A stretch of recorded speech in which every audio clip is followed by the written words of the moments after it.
नमस्कार साथियों, मैं नरेश शर्मा डिसेंट इंस्टीट्यूट के इस डिजिटल प्लेटफॉर्म पर आप सभी का स्वागत करता हूं। रीट की आगामी जो परीक्षा है उसके लिए इंपॉर्टेंट क्वेश्चंस की जो श्रृंखला है सीरीज, उसको लेकर मैं आपके सामने हाजिर हूं। ये हमारा अगला और सेकंड वीडियो है। देखें आप क्वेश्चन नंबर 1। पहला क्वेश्चन छात्रों ये है, men are on average taller than women। पुरुष स्त्रियों की तुलना में सामान्यतया लंबे होते हैं। Therefore, इसीलिए Tim is taller than Maria Sharapova. इसमें आपको फैलेसी निकालनी है। सबसे पहले तो छात्रों हम ये देखें फैलेसी है क्या।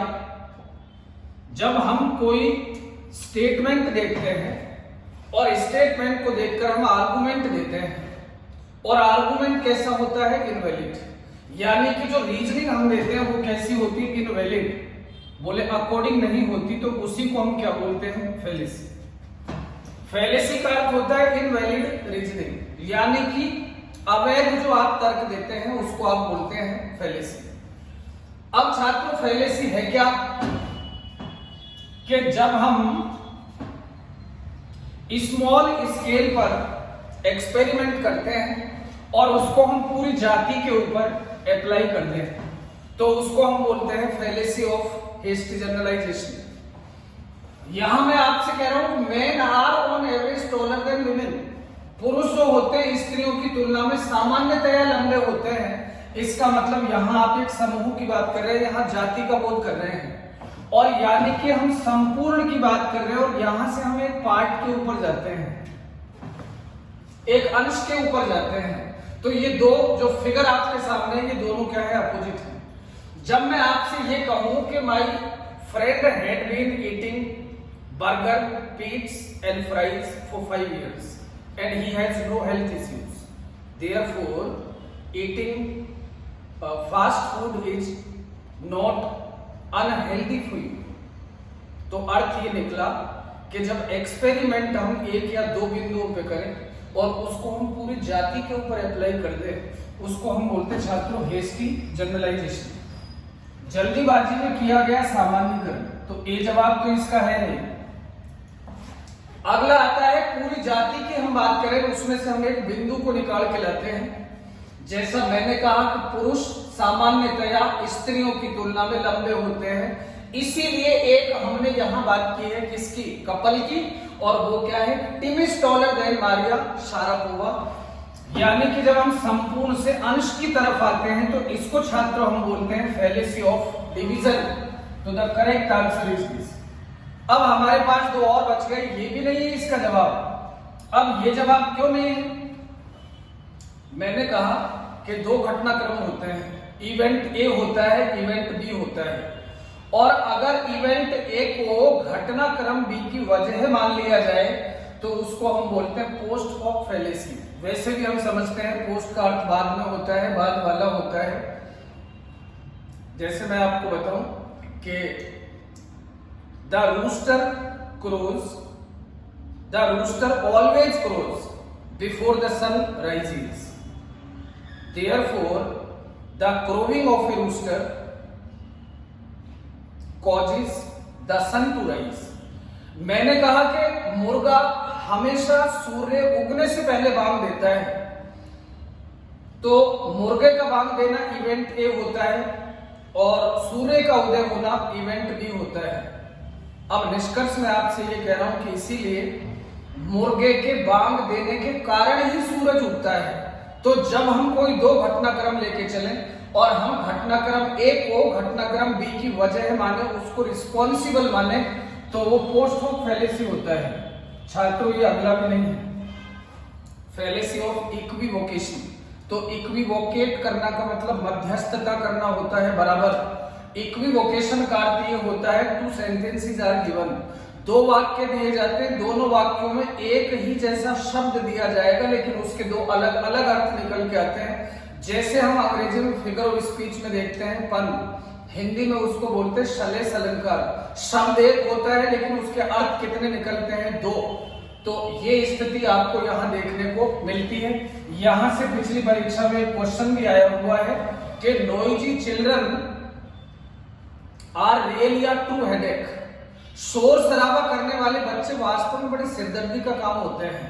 तो ये जो सिरदर्दी मैंने आपको बताई headache, it means botheration that occurs in the mind, ये दिमाग में अंदर है।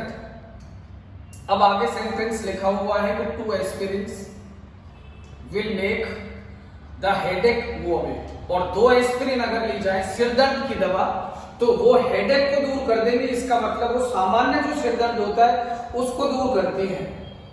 Therefore 2 aspirins will make the noisy children go away, इसलिए अगर 2 एस्पिरिन ले लिए जाए तो वो शोर शराबा करने वाले, न्यूसेंस करने वाले जो बच्चे हैं उनको भी दूर कर देगी। तो पहला जो हेडेक वर्ड था वो सिरदर्दी था, बॉदरेशन, और दूसरा जो हेडेक शब्द लिया गया काम में उसका अर्थ सिरदर्द होता है, जनरल पेन, सामान्य।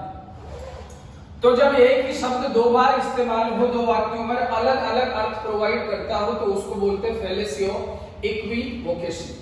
अगला क्वेश्चन है छात्रों, unless she with other workers तो शी विल बी फायर्ड। तो ये वाक्य छात्रों आपका कंडीशनल है। शर्त के वाक्य 4 तरह के होते हैं। ओपन कंडीशन होता है, प्रोबेबल होता है, इम्प्रोबेबल अथवा रिजेक्टेड अथवा अनरियल होता है, चौथा होता है इमेजिनरी। नियम छात्रों ये है कि इफ और अनलेस और प्रोवाइडेड दैट तीनों ही शर्त का वाक्य बनाते हैं। इफ और अनलेस का प्रयोग वाक्यों के प्रारंभ में और बीच में किया जा सकता है, लेकिन प्रोवाइडेड दैट केवल और हमेशा बीच में ही आता है। तो प्रोवाइडेड दैट तो ये है नहीं। अब ये क्या बचा, अनलेस। अनलेस का नियम अगला ये है कि अनलेस के तुरंत बाद में यूज होने वाली वर्ब कभी भी नेगेटिव नहीं होती है। हालांकि जुड़ने वाला दूसरा वाक्य या तो नेगेटिव होता है या तो उसका भाव नकारात्मक होता है। तुम दौड़ नहीं जीतोगे, वाक्य नेगेटिव है। तुम दौड़ हार जाओगे, भाव नेगेटिव है। तो फायर का अर्थ यहाँ आग लगाना नहीं है, नौकरी से निकालना है। तो मैंने कहा कि अनलेस के साथ में वर्ब नेगेटिव नहीं लेनी है, तो वर्ब कैसे लेंगे, पॉजिटिव। इसका मतलब 2 में तो क्या लिखा है, नॉट, तो बोले ये तो हो गए आपके बाहर। अब आपके बच गए 2। अब सब्जेक्ट और वर्ब का एग्रीमेंट देखते हुए, यानी कि सब्जेक्ट का नंबर पर्सन क्या है, नंबर यानी कि वचन कौन सा है, सिंगुलर है कि प्लूरल, और पर्सन कौन सा है, फर्स्ट है, सेकंड है या थर्ड, को देख करके वर्ब यहाँ आपको सप्लाई करनी है। अब शी छात्र होता है सिंगुलर, तो नियम ये है कि अगर सब्जेक्ट सिंगुलर होता है तो वर्ब भी सिंगुलर आती है, और वे ही वर्ब सिंगुलर होती है जिनके अंत में एस दिया गया होता है। जैसे इज में एस जुड़ा है तो इज एक वचन, डज में एस जुड़ा है डज एक वचन, हैज में एस जुड़ा है हैज एक वचन, वॉज में एस जुड़ा है वॉज एक वचन, और वर्ब में ऐसे ही जुड़ जाए तो कहने क्या, इसका मतलब ये। फिर और जवाब क्या है, अगला क्वेश्चन देखें। The original language a person grows up speaking with is known as. मूल भाषा जिसको आदमी जन्म से ही बोलता है, लेकिन इसकी टेक्निकल डेफिनेशन क्या है, the language which is acquired without training. ऐसी भाषा जिसको बिना प्रशिक्षण के अक्वायर यानी अर्जित किया जाता है, उसको हम छात्रों बोलते हैं फर्स्ट लैंग्वेज। वो हमारी मदर टंग होती है, उसी को हम L1 बोलते हैं और उसी को हम बोलते हैं फर्स्ट लैंग्वेज। अगला आता है छात्रों टारगेट। ऐसी कोई विदेशी भाषा जो हमारी प्रोफेशनल ग्रोथ में सहायक होती है लेकिन विद्यालय के पाठ्यक्रम में भी शामिल होती है, उसको हम बोलते हैं टारगेट। टारगेट बोले तो L2 जो हमारे लिए क्या है, इंग्लिश। अगला जवाब भी इसका नहीं है। ऐसी कोई विदेशी भाषा जो हमारी प्रोफेशनल ग्रोथ में सहायक तो होती है लेकिन विद्यालय के पाठ्यक्रम में शामिल नहीं होती है, जैसे चाइनीज हुई, जैसे French, Italian, German, Greek, Spanish, ये सब क्या है, फॉरेन है। छात्रों ये 2 अलग अलग भाषाई लोग हैं, ये पंजाबी है और ये बंगाली है। अब Bengali does not know how to speak Punjabi, और पंजाबी को ये नहीं आती कि बंगाली में कम्युनिकेशन कैसे करना है। जब 2 अलग अलग भाषाई लोग संप्रेषण के लिए किसी तीसरी भाषा का माध्यम के रूप में काम में लेते हैं तो उसको हम अंग्रेजी में बोलते हैं लिंग्वा फ्रैंका, उसी को हम बोलते हैं आर्बिट्रेरी लैंग्वेज, उसी को हम बोलते हैं पिजिन। अगला प्रश्न आप देखें, डिप्थोंग्स आर। तो ये सवाल आपका छात्रों फोनेटिक्स में है। तो डिप्थोंग्स कितने होते हैं, phonetics is the science of sound, तो ध्वनि का विज्ञान होता है फोनेटिक्स। अब हम आगे बात करें तो अंग्रेजी में अल्फाबेट कितना होता है, एक वर्णमाला होती है, लेकिन उसमें लेटर कितने होते हैं, 26। 26 को हमने फर्दर दो भागों में कैटेगराइज किया है, 5 तो होते हैं आपके स्वर और 21 आपके होते हैं व्यंजन। 5 जो स्वर होते हैं उनसे साउंड प्रोड्यूस होते हैं कितने, 20। फर्दर उनको भी हम दो भागों में बांटते हैं। अगर एक सिंबल एक ही साउंड प्रोड्यूस करता है तो छात्रों मोनोथोंग होता है। मोनो का अर्थ वैसे भी सिंगल होता है, और जो दो सिंबल मिलकर एक साउंड प्रोड्यूस करते हैं उसको हम बोलते हैं डिप्थोंग। डिप्थोंग संख्या में होते हैं कितने, 8। मोनोथोंग संख्या में होते हैं 12। अब पूछा गया है कि डिप्थोंग्स जो है वो 9 इन नंबर, गलत। संख्या में 9 होते हैं फ्रिकेटिव्स, यानी कि मैनर ऑफ आर्टिकुलेशन में ये चीज आपको आती है कि फ्रिकेटिव्स कितने होते हैं, संख्या में 9। पेबे टेडे केगे चेजे, तो फे से शुरू होते हैं, फेवे थेदे सेजे शेजे है, ये 9 होते हैं। 12 इन नंबर, तो ये छात्र मोनोथोंग्स होते हैं। द प्योर वाउल साउंड्स नहीं, ये मोनोथोंग को बोलते हैं हम। मोनोथोंग का अन्य नाम ये है। डिप्थोंग का अन्य नाम छात्रों ये है the combination of 2 pure vowel sounds, स्वर की दो ध्वनियों का जो मिश्रण होता है जिसको हम वाउल ग्लाइड भी बोलते हैं, दैट इज द आंसर। आप देखें अगला question, which is not true. परीक्षा देते समय इसको आपको विशेष ध्यान रखना है, क्योंकि परीक्षा देने के बाद में ये चीज याद आती है। जो ही एग्जामिनेशन हॉल से बाहर आते हैं तब सिर पे हाथ लगाना ही पड़ता है और क्या बोलते हैं, ओह शिट, बोले नोट पे तो ध्यान गया नहीं। तो 3 एक सवाल आप कैसे परीक्षा में आते हैं जहां लिखा रहता है नोट ट्रू, तो ध्यान पूर्वक पढ़ें। और तो देखें, which is not true in the context of an elegy, जो शोक गीत होता है उसके संदर्भ में कौन सा कथन सत्य नहीं है। कथन पहला देखें, the subject matter of an elegy is love death वो करेक्ट, ये तो होता है भाई। Elegy is the poem of lamentation, कुछ डिक्शन होता है इसका, कुछ शब्दों का चयन होता है जो एलिजी के लिए हम काम में लेते हैं। कौन सा होता है, लेमेंटेशन शब्द आया, बेरीवमेंट आ गया, मॉर्निंग आ गया, ग्रीफ आ गया, सैडनेस आ गया, सोरो आ गया, पर्सनल लॉस आ गया। ये अगर डिक्शन काम में लिया जाए तो वो 100% किसको शो करता है, एलिजी, बोले शोक गीत। तो ऐसी कविता जो किसी निकट संबंधी की मृत्यु पर उसकी याद में लिखी जाए उसको छात्रों में एलिजी बोलते हैं। एलिजी 2 तरह की होती है, एक सब्जेक्टिव होता है, एक ऑब्जेक्टिव होता है। ऐसी एलिजी जिसमें कवि का खुद का भी क्या रहता है, इन्वॉल्वमेंट, यानी कि लेखक का कोई सगा संबंधी, कोई पहचान वाला अगर व्यक्ति मर जाए और उसके याद में अगर कवि दुख से भरी कविता लिखता है तो उसको हम बोलते हैं सब्जेक्टिव।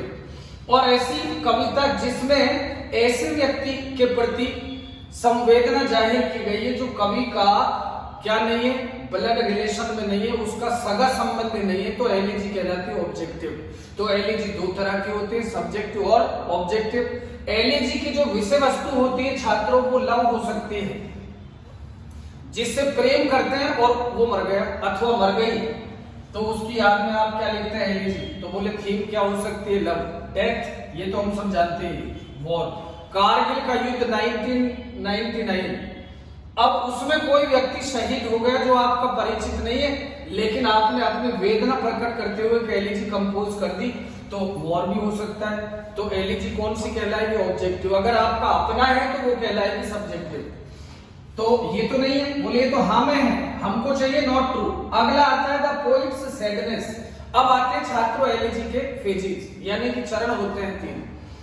जब आप ओपनिंग करते हैं एलिजी को, जब आप शुरू करते हैं तो यहाँ पर कभी अपनी वेदना प्रकट करता है, यानी कि पोइट अपना पर्सनल जो सोरो होता है, डेड के प्रति जो उसकी वेदना होती है वो उसको जाहिर करता है। सेकंड फेज में मृत व्यक्ति ने अपने जीवन में जो बड़े कार्य किए हैं, ब्रेव या हीरोइकल डीड्स जो उसने किए हैं, उनकी सराहना करता है। इसका मतलब the deeds of the dead are appreciated और commended in the second phase of an elegy.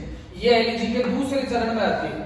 तीसरा जो चरण होता है इसको बोलते हैं कंसोलिडेशन। तो बोले यहाँ सांत्वना दी जाती है। अगला विकल्प पढ़ें, the poets sadness is portrayed in the opening page, yes. तो बोले ये भी हाँ है, कवि का जो दुख होता है उसका चित्रण कहां किया जाता है? प्रारंभिक चरण में। The appreciation of the dead is depicted in the second phase, yes, ये भी हमें है। कवि मृत व्यक्ति की जो प्रशंसा है, जो कमेंडेशन है, तारीफ है, उसको दूसरे चरण में दिखाता है। The subjective elegy does not have any concern with the writer. Subjective elegy का स्ट्रिक्टली कंसर्न होता है किसके साथ? राइटर के साथ। सब्जेक्टिव तभी तो हम इसको बोलते हैं। तो जवाब क्या है? ये, because it is not associated with an elegy, इसका ताल्लुक एलिजी से नहीं है। तो छात्रों, ये थी हमारी टेस्ट सीरीज की जो श्रृंखला आगे चली, इसमें आगे और भी बात करेंगे। एग्जाम्स होने से पहले तक रोजाना क्वेश्चंस आपको सॉल्व कराए जाएंगे।